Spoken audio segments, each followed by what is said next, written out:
All right, it looks like we have a full house, so let's get started. Welcome, everyone. Thank you for joining us for today's webinar, Explore the Top Movies with IMBD and Netflix using Power BI. My name is Alex Lisinski from the Newcomp Analytics.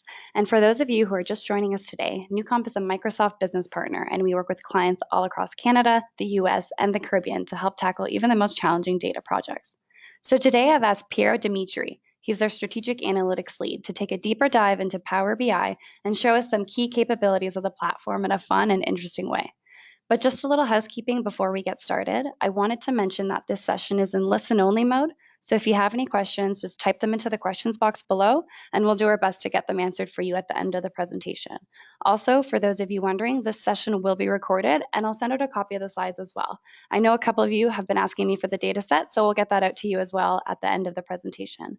So at this point, Piero, I'll hand it over to you, and you can take it away. Thank you, Alex. I'm just going to continue the presentation here. Please save all your questions for the chat box towards the end. This isn't a webinar where you guys need to follow along. We're just going to explore some topics today, specifically pertaining to Power BI Desktop. At the end, I will be entertaining questions, and I will be kind of doing walkthroughs on Power BI if the need be. So please feel free to ask any questions that you may have on here.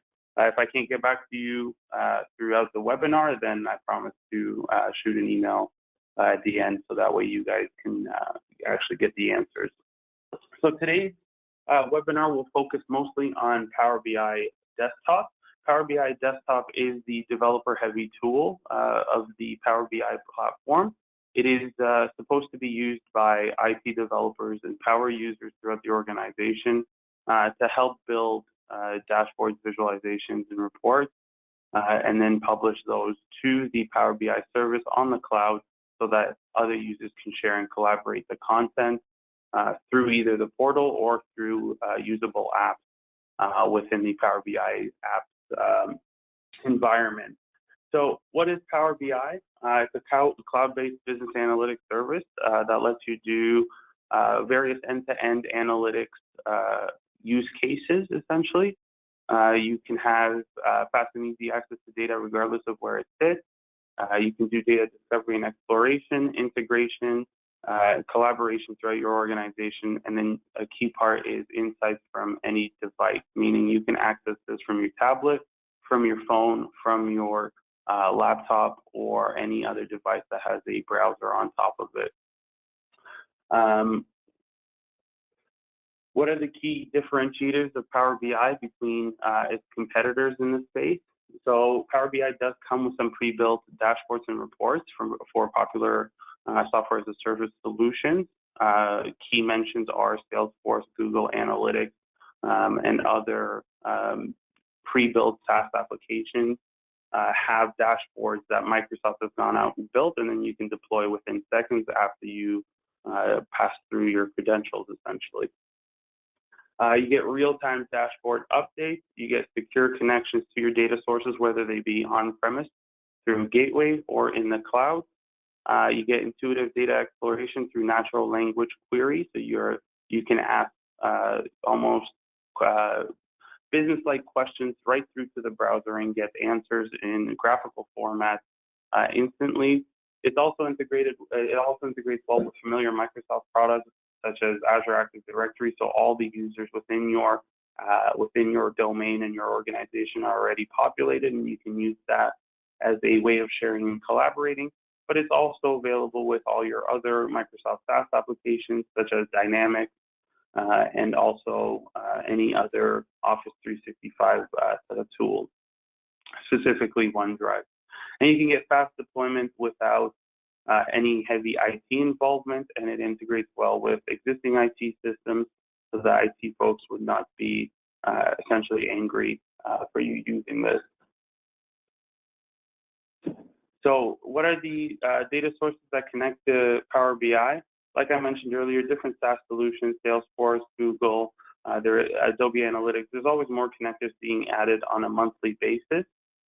You can do your on-premise data, whether it be SQL servers, whether it be flat files or any of those types of things. You can do content packs, and we'll talk a little more about content packs later. Any Azure service, AWS service that you can connect to.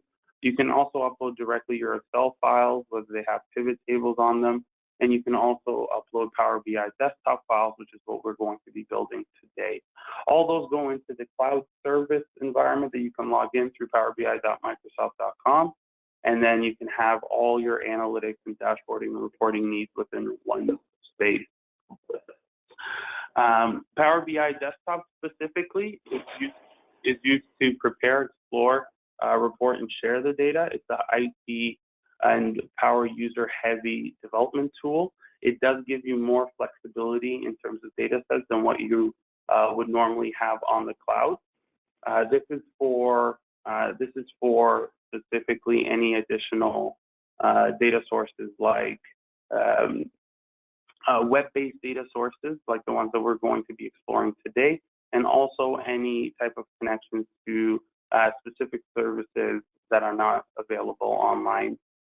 All of those can be done within Power BI Desktop and then can be published to the Power BI service. So what is Power BI Desktop? Well, it's a free, yes, believe it or not, is a free downloadable 32 and 64-bit desktop application that helps you develop for the Power BI service. It's kind of an evolution of Power Query, Power Pivot, and Power View. All those were extensions to Excel at one point in time, and Microsoft decided that it would be best to combine those together along with some other capabilities to build out what is known as Power BI Desktop. You can do, the main output of this is interactive reports, and within those reports is essentially almost like an Excel spreadsheet where you have multiple pages, and within each page you can have dashboards that are displaying data on each of those pages. You can, after you're done building, you can publish to the cloud, and then you can use the cloud service to share and collaborate. So Power BI is a rapidly evolving product. Microsoft does like to push out monthly updates to it, specifically Power BI Desktop. So a monthly download and update would be required, as there's always new features being added to Power BI Desktop. So in terms of the four capabilities within Power BI Desktop, we'll quickly go through this and then jump into Power BI Desktop and work on the use case here. You can prepare, explore, report, and share and collaborate. So in terms of preparing the data, there's different sources that I said that we can use. There's all the file types, Excel, CSVs, XML, text, and folder. We'll be exploring what folder means today. Essentially, if you have multiple files of the same structure, you can import them all in with a few clicks. You can access all your databases, whether they're on-premise or in the cloud. You got SQL Server, DB2, MySQL, Postgres, Sybase, Teradata, etc. On Azure, most of the Azure services now do have a direct connection to Power BI, so you can pull in data from any of those. And then you also have a set of other non-conventional data types like web data, OData, and direct ODBC connections that you can create on here.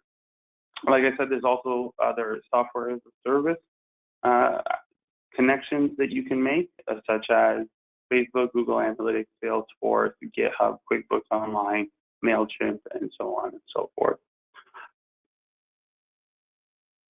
You can shape the data into any format and structure you need. We are going to be tackling some data transformations today, such as removing rows, renaming rows, creating relationships between tables, modifying tables, creating custom columns, and we'll be doing a little bit of that today. Essentially, this is just to get the data into a standardized format that you can use to join other data sets with, and then you can publish and have interactivity between your data sets.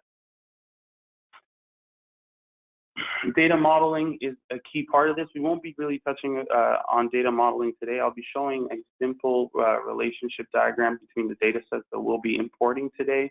But there's, for those IT heavy folks on the webinar today, you can actually have a very complicated data model, and you can manage your relationships and your cardinalities within those relationships as you add more data sources to the model.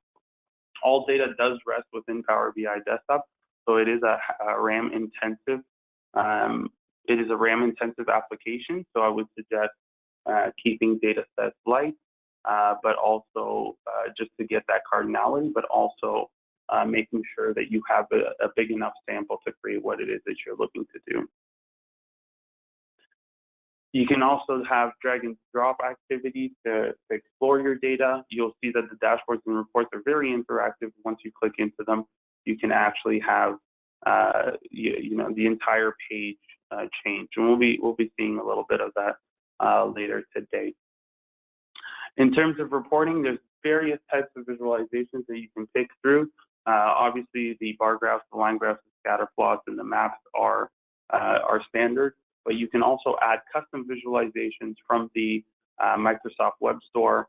Most of them do come in for free, and then you'll be able to use those custom visualizations that have been built to kind of augment the regular capabilities of Power BI. And finally, sharing and collaborating.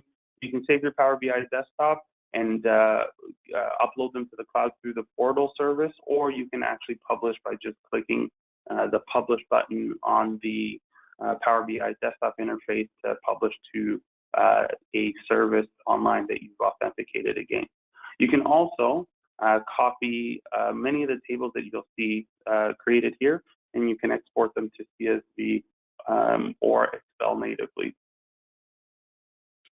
So with that, we'll be jumping onto the demo portion of our webinar. The final product I just want to show you will look a little something like this. You can see Power BI is responsive to page sizes and resolution, so you'll see that it's able to quickly resize any visualization that we have. What we'll be doing today is kind of going through some of the top movies on IMDb and Netflix, but the key focus would be to augment the capability, or to outline the capabilities of Power BI Desktop and see how we can augment our dashboards and visualizations with non-conventional data sources. So we'll be starting off by firstly importing some of those data sets into what we're looking to do. Now, one popular data set that is common amongst many services online is APIs. It's essentially an API. What we're going to do here is I'm going to kind of query an API through the browser and show you how that query would look like online, and then also reflect that to how it would look like on a Power BI desktop. So here is the query I've made to the Open Movie Database API. This is a free API that you can make online, and you can grab a free key to use. If you are practicing later on, once the data set becomes available, please try to avoid using this API key. And then you can actually go through the documentation and create your query parameters here. Once you create the query parameters, most APIs will output some sort of JSON format, a JavaScript object notation format, and then this would actually be what shows up on your Power BI desktop, but becomes a little neater. So how do we go about doing that? First things first, on Power BI desktop, we'd have to go to get data, and we would be looking at getting some web data. Now, this is a really powerful feature that Power BI has built in, because as you'll see a little later on, it'll be able to do much more than just pull API data.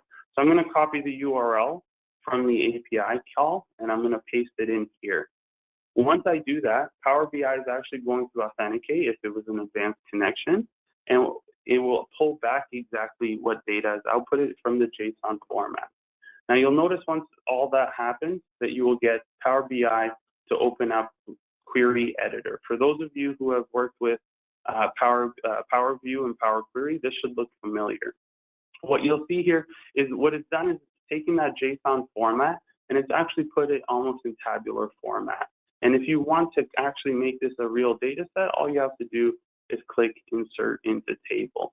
You'll also notice that the titles and the table names and the title of the columns are now cells within this table. So that really isn't very useful to us. So what we can do is easily pivot the data so that we can actually have the values become the cells become, the cells within the first row become the values, and so on. There we go. So part of this Power BI desktop capability is that you can also go back to a previous step, and you can also see what steps have been applied, and all steps are kept within memory, so you don't actually have to go back and forth between two different files essentially. So that's an introduction to the API. The API that we'll be using here, we want more than one movie, so this is a little bit irrelevant. We want to actually showcase the real power of Power BI desktop. So what I'm going to do here is I'm going to pull some IMDB data. And you'll see here from this website that IMDB data comes in, is also the top 250 movies come in web format. There's no real way of pulling all this in. It's not in an Excel format, but what it is in is an HTML table format. And we can easily inspect elements just to see that that's actually true. So what happens is as we get the elements console to come up, we'll notice that this actual table here is a complete table. Now, the reason this is important is because Power BI actually looks for that HTML table tag and will actually import with structure, so that means with the headers and with the body and with the cells in each row of the table, we'll import the table directly into Power BI. Now, to do this would be by importing and getting data from a web service.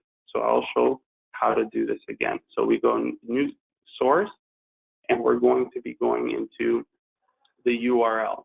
The URL in this one is just a direct copy from here. There's no need for an API call. There's no need for any specialized service. All you need is the URL from the IMBD website. Once you do that, you can paste it in here. And what Power BI is going to do is it's going to create a request to that website and return all the tables within that website.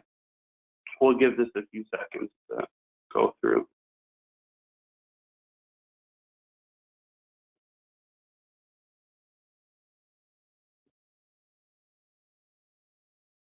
So what you'll see here is it's gone through the website, parsed the entire website, and it's looked for all the tables within that website there. So we'll see that there's 3 tables. The one is a document table, so it kind of gives us the metadata to that website, which is really not that important to us.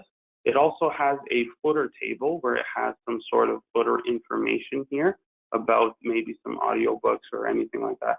But the key table that we're looking for here is this table 0. Table 0, if we look at what we were looking at on the website, you'll see here that it's actually in rank and title of exactly what was shown on the IMDb website, and we can confirm that. So our number 1 ranked movie would be The Shawshank Redemption, number 2 would be The Godfather, and then number 3 would be The Godfather Part 3.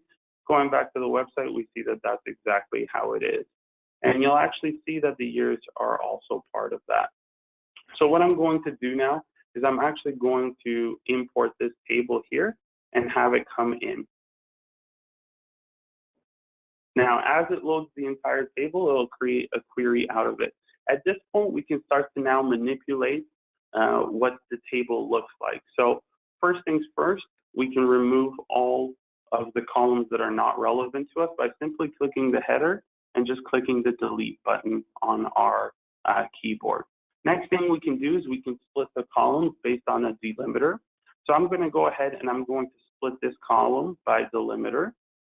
And the delimiter that we're looking here is to remove the rank out of the rank and title is just the period there. So what I'm going to do is I'm going to put the period at the leftmost occurrence of the delimiter. And what will happen here is you'll see that the rank will actually split from the title. We're going to do the same thing here to remove the year. And we're just going to look for splitting the column by delimiter here. And we're going to look for the rightmost occurrence of the open bracket sign. You'll see why this happens. What it does is it removes that open bracket and leaves us with the rest. Now, this would ideally be in numbers. So what we would like to do is replace some of the values within this column. The closed bracket character would need to be removed. So what we're going to do is we're going to right click and press replace values. The value we want to find is the closed bracket sign, and the value we want to replace it with is nothing. So we'll just leave that blank and then go ahead and click OK. So what we've created here with a few steps that we can go back and forth from is we've created a table that has rank, year, title, and rating. Now, ideally, we want to rename these just to represent whatever we have here. So here we have rank, here we have title, and renaming a column is simple and easy. So all you have to do is go right click and rename. Here we have year, and here we have IMDb rating. So it's just as simple as that to add those transformations. One key thing to note is that Power BI does assign data types automatically, but in the case that it doesn't, what you can do is you can go in and click the little icon before the column name to see what are the available data types. We know that year is actually a whole number in this case. Some cases it might be a date, but we'll use the whole number for our purposes here. And that is how we create from a web table. We scrape a website, we do a few manipulations and get exactly what we're looking for here. The next data source that we want to bring in is the Netflix data source. Now, we were lucky enough to get Netflix data in 4 files. And the reason those 4 files come in is because there's a lot of there's data that's split into 4 files. So what we're ideally looking to do here is we want to import all those 4 files that we know have the same structure, but we want to just do it one time, and hopefully it picks up the entire structure of the folder, and we import the entire folder. Now, to do this, what we have to do is we go into new sources, and we're looking for folder.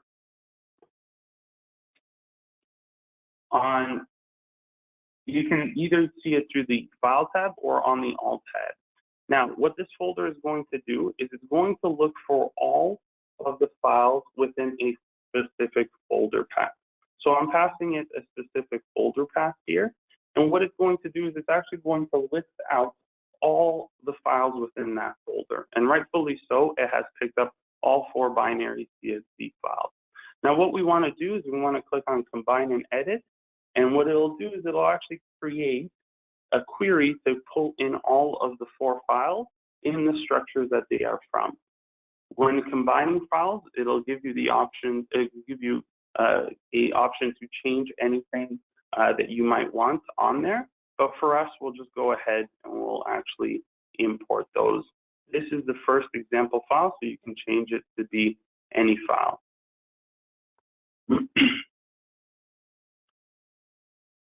Now, while that evaluates, you'll see that specific custom functions are built in, and you'll see that anytime I transform one file, all the transforms will happen to all the other files as well. So if I wanted to remove, for example, a header row or remove one of the top rows from this file, you'll see that it'll actually remove the top row from any of the files below that.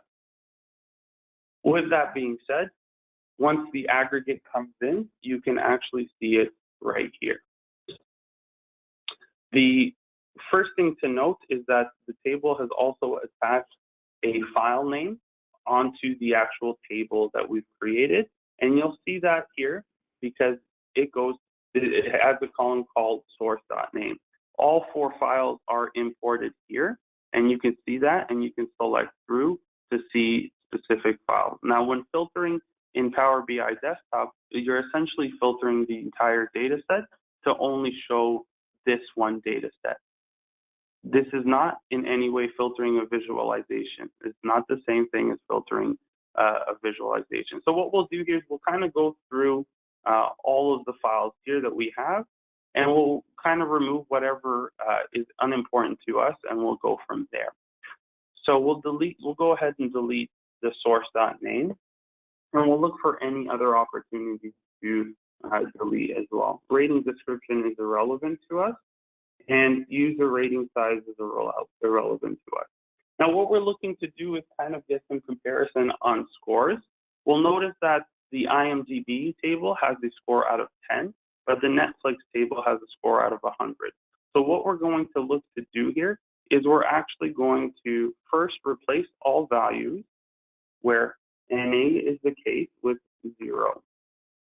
By doing that, we actually make this column a numeric column. So I will go ahead and create a numeric column out of that. By doing that, what we get is the ability to do more mathematical transformations to that one specific column. So in this case, what I want to do is I want to divide that by 10 to get a standardized score across the board. And you'll see that all that happens within the same kind of column. And you can go back and you can delete a step even to come back. All steps, once again, are saved, so you can see exactly where you started and what steps were applied all the way through. By doing that, we have completed our Netflix scoring data set. And what we want to really do here is we want to come back and we kind of want to label our data sets correctly. So I want to come in and call this IMDb, and I want to call this our Netflix data set. So now we have two data sets here. What we want to do is we want to find some commonality between both data sets. The commonality between these two would be the year that it was released. So what we want to do is we want to create some sort of master table that stores the row. Now to do this, what we can do is we can actually duplicate each one of those queries here. And you'll see that they both kind of duplicate with a little attachment at the end. And this doesn't change the original query, but what it does is it kind of creates a second copy of it. What we're going to do here is we're going to delete all the rows that are relevant to us to create the year master table.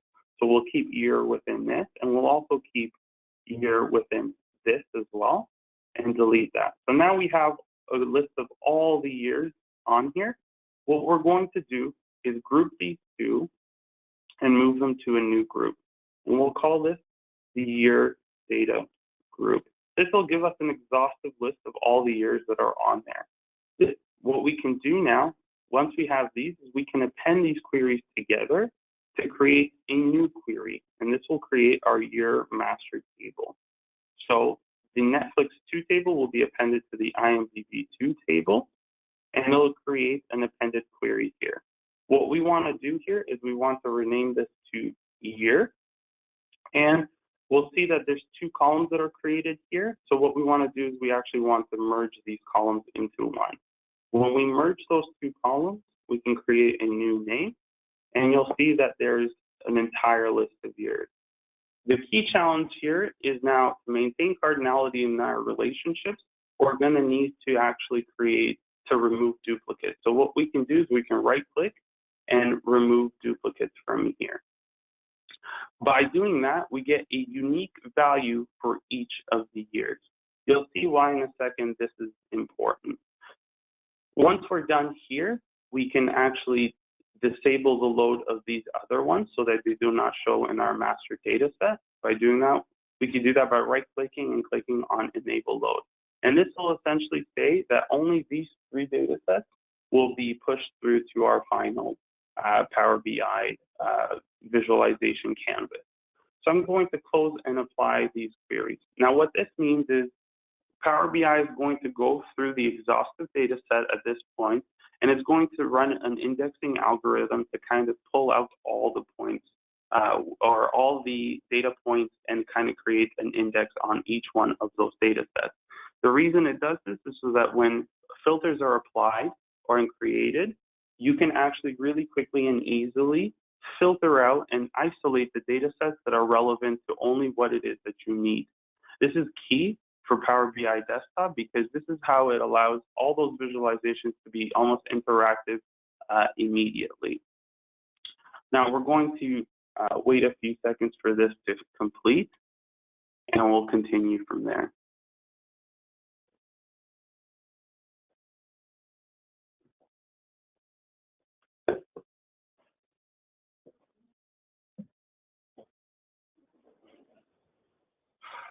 So once that has completed, what we're going to do is we're going to go over to our Power BI master, our data model. And we could do that by clicking on the third tab over here.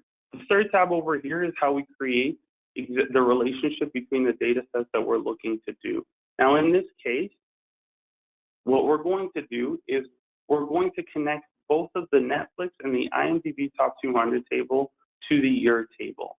And we do that by creating new relationships and managing our new relationships here.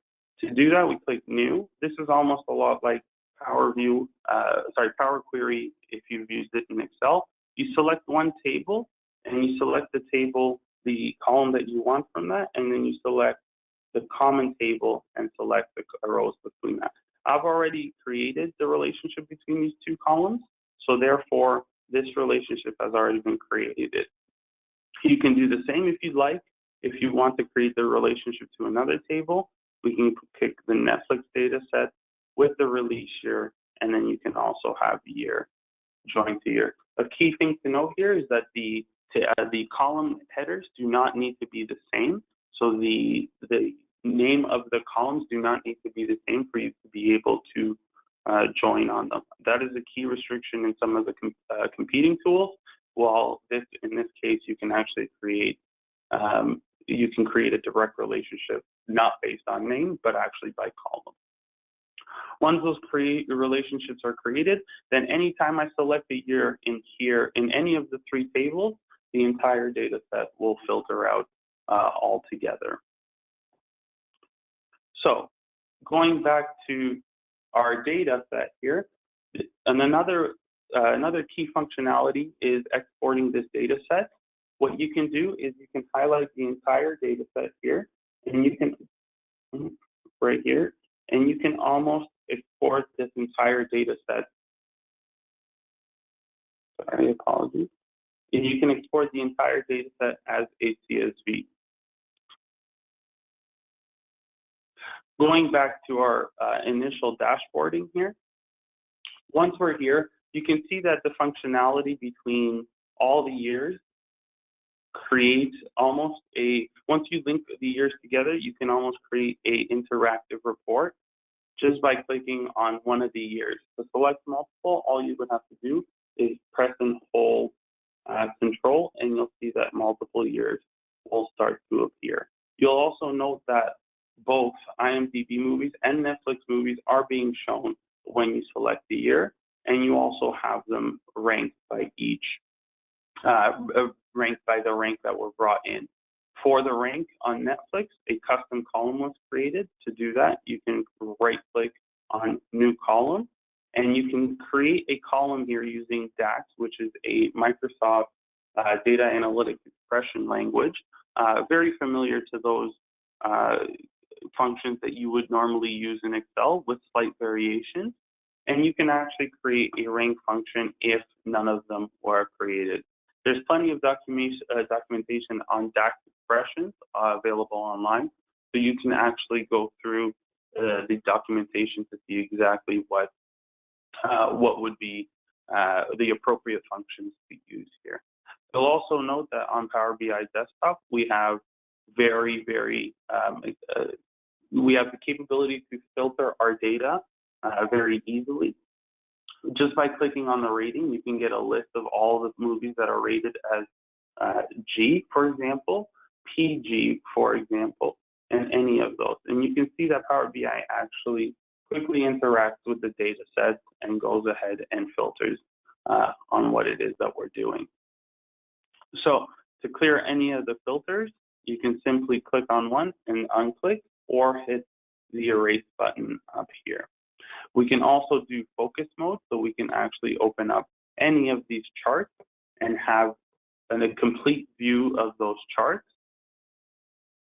to cover our screen. And to go back, we just click back to report.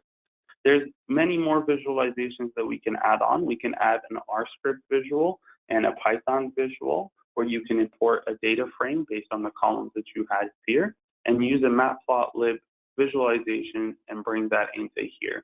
All this is responsive and interactive, and what you could see how as the data changes and gets refreshed, even the Python and the R visuals will actually change together.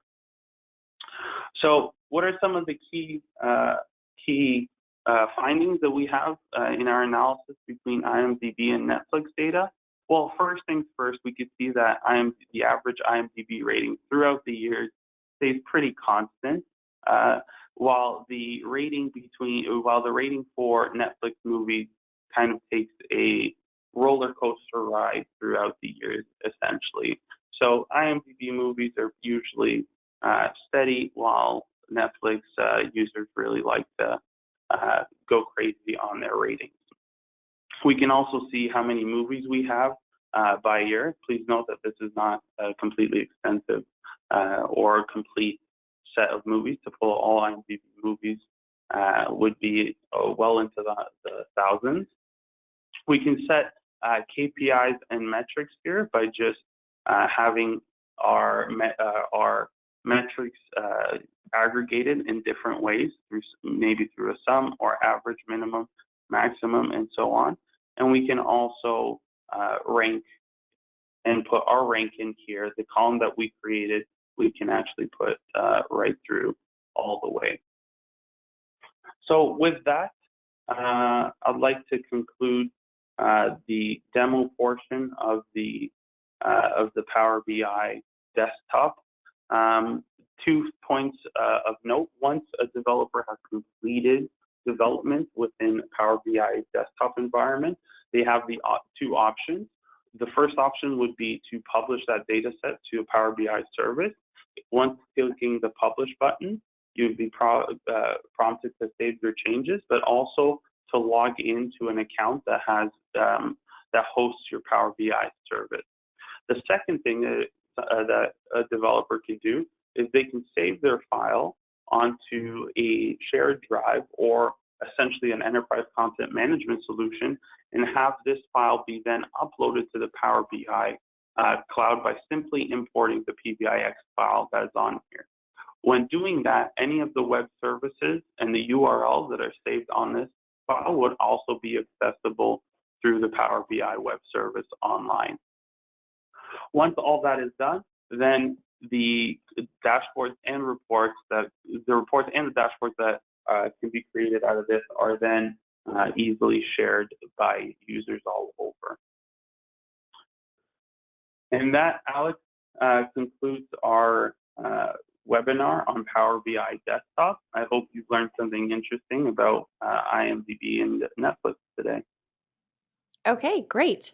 And now we can take a little bit of time to go over some questions. So now's your chance, anyone, if you guys do have anything. But the first question was, if I saved a Power BI report to your desktop and then decided to publish it on your organization's website, do the users need to have a Power BI account to access the reports? Yeah, so up until very recently, I would say about October of 2017, the answer would have been no, but Microsoft has had licensing changes since then to say that any user who would be viewing any shared content would require a pro license. Now, in terms of costs and licensing fees, in comparison to Tableau and Click that are listed 1, 2, and 3, Power BI does hold the lowest per month per user license fee, but any user that would require to view shared content would require a pro license. And that's not just to share, but that's also to view. I think there's a key concept there. Up until very recently, it was only if you wanted to share. Anybody viewing shared would not need a license, but as of October 2017, the answer is yes. Any user would require a pro license to view anything within the organization. Okay, great. And then someone else is asking, how are the Netflix CSV files generated in the first place? So those CSV files were essentially given to us by a third-party service that collects data through Netflix. Those CSV files are essentially they can be created in one of many ways, but essentially when the When the source decides to output to CSVs, they can decide on how to partition each file and what chunk size each file should be. For us, it was a chunk size of, I believe, about 300 rows in four CSV files. But essentially, that would be done at the source. Most enterprise systems have the capability to output to CSV, and the reason Power BI has the capability to input a folder full of CSVs is because of exactly that. That some enterprise applications, when they export to CSV, they actually have to partition because of limitations on file size. So Power BI likes to remove that limitation for you and actually has all those CSVs combined into one data set that you can manipulate, essentially. Okay, great. And then just similar to the last question, how did we download the Netflix data? Like I said, the Netflix data was just given by a third-party service. I think the key there was to demonstrate how Power BI Desktop is able to handle a folder full of desktop. By looking online, there was I guess as an additional point, since we do have some time here, Netflix did have a competition on Kaggle a few years ago where they had an extensive list, and I'm talking about 20 gigs worth of files and about 17,000 flat files, where they had each user rating each film specifically for a date. Now, that's almost 20 gigabytes worth of data. It's still available online, so if you do just search for Netflix prize data, you'd still be able to download the RAR file from there. But essentially, the data set that we use today is an aggregated view of that data set, and it basically just goes, aggregates to the movie, whereas the extensive data set available online actually aggregates to the user, movie, and rating, essentially. Okay, perfect. And then another question regarding the steps there. Can the steps you took to extract the data be stored and automated to pull data from that URL on a schedule, so daily or weekly? So yeah, absolutely. So all the steps that we took today, they're all saved in here. So once we go into our query editor, my apologies, I wrongfully clicked get data. Once we go into our query editor here, you'll see that all those steps that we took today are essentially saved, and they will always be saved within the PBIX file. Now, next time I want to open this, and within that folder, maybe I have a fifth file, or maybe the IMDb top 250 list has been updated, all I would have to do is click the refresh button, and all the steps that were taken in the initial build can be replicated in this build as well without having to do anything other than clicking that refresh button. Okay, great. And does Power BI understand binary fields in SQL? It depends. So Power BI Desktop does have the ability to do that, but it depends on how recent your Power BI Desktop installation is. Some older versions of Power BI Desktop probably do not support that. Okay, great. So that covers all the questions. There were a couple that we can just reach out directly for, but we can just kind of finish up the webinar here with the last 2 points. One is about training. So if you wanted to dive deeper into the Microsoft platform, we do offer official courses as a Microsoft training partner. So you can have a look at our full list of courses on our website at newcomp.com. We've helped various clients with their training enablement paths. So if you have any questions, really feel free to reach out. We can deliver training either on site, in class all across Canada, and in an instructor-led online format as well. And we also do something called boot camps.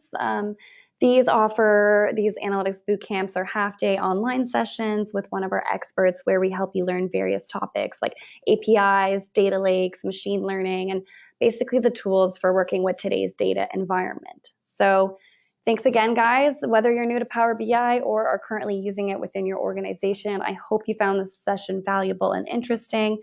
And thanks again for joining us today, and stay tuned for more events. Bye.